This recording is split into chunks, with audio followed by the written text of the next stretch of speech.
It's fun. How did I make the transition from wealth management to relationship advisory?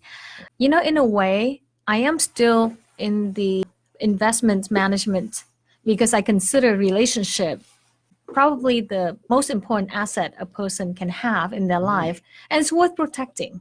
And I said that to people, and they just never thought of relationship as an asset, but it is a class asset to me. So valuable that I think it's worthwhile for me to devote my time, energy, and effort to helping people manage it. Even though we're talking about an American society where the going rate, I think, for divorce is above 50%. Correct. Most marriages all the don't more work. reasons. Yeah, really. All the more reasons.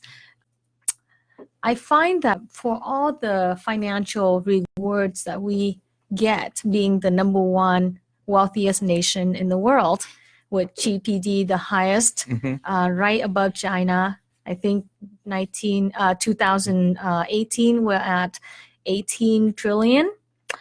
We beat everybody out in terms of financial success. But for all of that trade-off, the time that we spend at work to build that financial wealth there's a trade-off.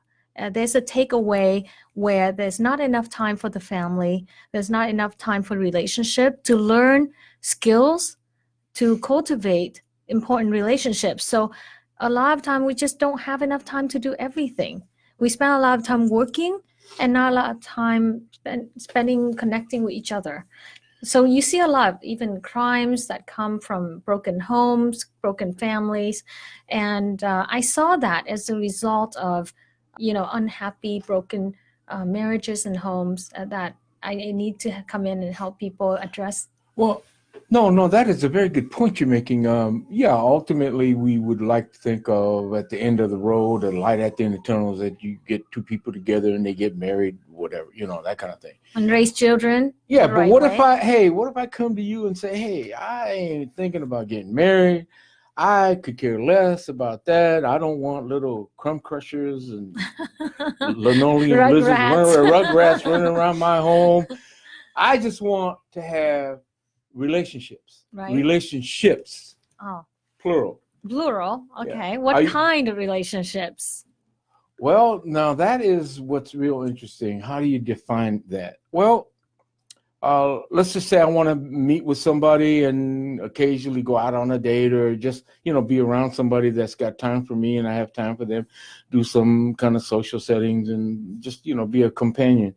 But, however, I don't want it to be a permanent one. Can you work with somebody like that? Well, the beauty of being in America is that you have options and choices.